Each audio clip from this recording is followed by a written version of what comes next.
Hello friends, welcome to JNC.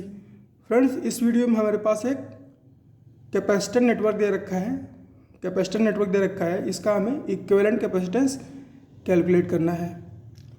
तो friends, जैसा कि आप देख पा रहे हैं, इसमें यहाँ पर तो पैरेलल कॉम्बिनेशन बन जा रहा है, लेकिन इसके बाद यहाँ पर कोई भी कॉम्बिनेशन नहीं बन रहा है।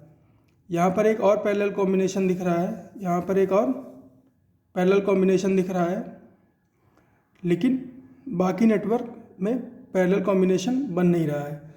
तो फ्रेंड्स, मैंने थोड़ा सा हिंट दे दिया है कि जैसे यहाँ पर ये पैरेलल नेटवर्क बन रहा है, यहाँ पर ये पैरेलल नेटवर्क बन रहा है। अगर आपको इसमें कुछ दिखाई देना होगा तो दिखाई दे जाएगा। तो पहले आप इसको अपने से ट्राई कर लीजिए, उसके बाद आ जाइए मेरे सॉल्यूशन पे।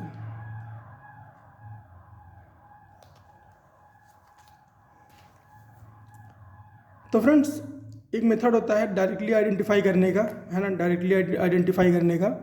कि नेटवर्क कैसा है। एक मेथड होता है कन्वेंशनल, है ना, कन्वेंशनल मेथड होता है सर्किट को रिजॉल्व करने का। तो मैं कन्वेंशनल मेथड से जाऊंगा फ्रेंड्स, क्योंकि हर जगह पर एप्लीकेबल होता है। तो मैंने क्या किया, एक बैटरी कनेक्ट करा दी ए और बी के अक्रॉस। तो ए पर कितना वोल्टेज आ गया V, और बी पर वोल्टेज आ गया 0। अब क्या करूँगा मैं फ्रेंड्स, अब मैं देखूँगा आइसोलेटेड नोड कौन कौन से हैं। तो फ्रेंड्स, एक तो ये आइसोलेटेड नोड है ना, एक तो ये आइसोलेटेड नोड है। तो यहाँ पर मैंने वोल्टेज मान लिया X। यहाँ पर अगर मैंने X माना तो यहाँ पर भी X हो जाएगा, हाँ, और कहीं नहीं होगा, यहाँ पर X हो जाएगा। इसके अलावा और कौन सा आइसोलेटेड नोड है, एक ये नोड आइसोलेटेड दिख रहा है, तो यहाँ पर भी मैंने एक वोल्टेज मान लिया Y। तो यहाँ पर अगर Y है तो यहाँ पर भी Y हो जाएगा। इसके अलावा और कोई फ्रेंड्स आइसोलेटेड नोड नहीं दिख रहा है। तो दो वोल्ट आइसोलेटेड नोड थे, इसमें दोनों पर मैंने वोल्टेज मान लिया X और Y। अब मैं क्या करूँगा, मैंने एक तो लिखा V, फिर मैंने लिखा X, फिर मैंने लिखा Y, और फिर मैंने लिखा 0। अब मैं देखूँगा V और X के बीच कौन कौन से कैपेसिटर कनेक्टेड है। V और X के बीच एक तो 12 माइक्रोफैरड कनेक्ट है और दूसरा 23 माइक्रोफैरड कनेक्ट है।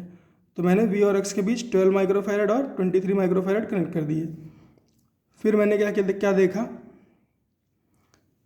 फिर मैंने देखा कि 0 और, है ना,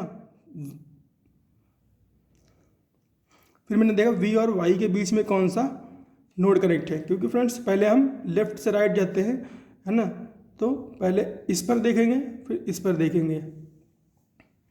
तो लेफ़्ट से राइट जाएंगे तो पहले बीच वाले सारे नोड को चेक कर लेंगे, उसके बाद हम राइट पे जाएंगे, है ना, उसके बाद राइट पे जाएंगे।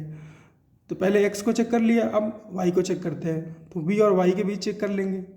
V और Y के बीच केवल एक है 10 माइक्रोफैरड का, तो उसको कनेक्ट कर दिया, और कोई नहीं है। अब क्या करेंगे, अब चाहो तो आप राइट से लेफ़्ट की तरफ देख लो, चाहो तो बीच में देख लो कि आइसोलेटेड नोड्स के बीच में क्या कनेक्टिविटी है। तो आइसोलेटेड नोड के बीच में फ्रेंड्स यहाँ पे एक ही कैपेसिटर है X और Y के बीच 13 माइक्रोफैरड का। तो 13 माइक्रोफैरड लगा दिया X और Y के बीच। अब देखो X और 0 के बीच क्या रिलेशन है, X और 0 के बीच कोई रिलेशन है,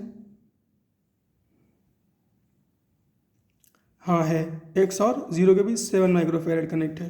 तो X और 0 के बीच 7 माइक्रोफैरड कनेक्ट करा दिया। उसके बाद और क्या है, Y और 0 के बीच एक तो 1 माइक्रोफैरड है, दूसरा Y और 0 के बीच 1 माइक्रोफैरड है। तो Y और 0 के बीच में 1 माइक्रोफैरड और 1 माइक्रोफैरड कनेक्ट करा दिया। अब फ्रेंड्स देखो, और कोई कैपेसिटर नहीं बचा, सारे कैपेसिटर आ गए। तो ये सर्किट अब रिजॉल्व हो गया, पैरेलल और सीरीज में दिखने लगा सब कुछ।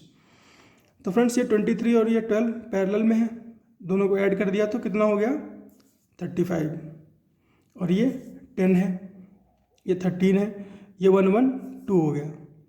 फ्रेंड्स, ये और ये सीरीज़ में आ जाते अगर ये 13 नहीं होता। इसी तरह से ये 10 और ये 2 सीरीज़ में आ जाते अगर ये 13 नहीं होता।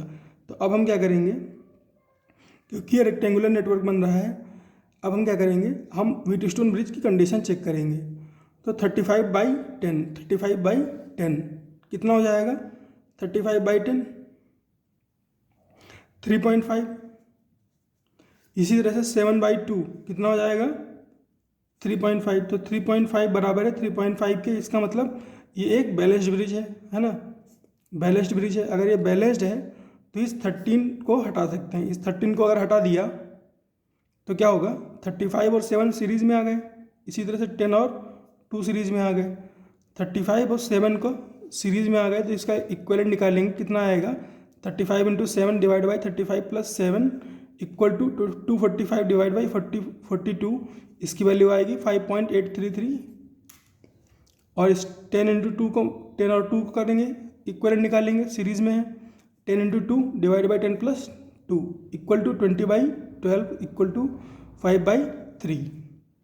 अब दोनों पैरेलल में आ गए, 5.833 और 5/3 दोनों पैरेलल में आ गए। पैरेलल में आ गए तो दोनों को ऐड कर देंगे। 5.833 + 5/3 को ऐड करोगे तो वैल्यू आएगी 7.5 माइक्रोफैरड। तो इस तरह से हम इस नेटवर्क का इक्विवेलेंट कैपेसिटेंस निकाल pi by resolving the network and using WSB condition. तो फ्रेंड्स, इस क्वेश्चन में इतना ही सिखाना था। मिलते हैं नेक्स्ट क्वेश्चन में।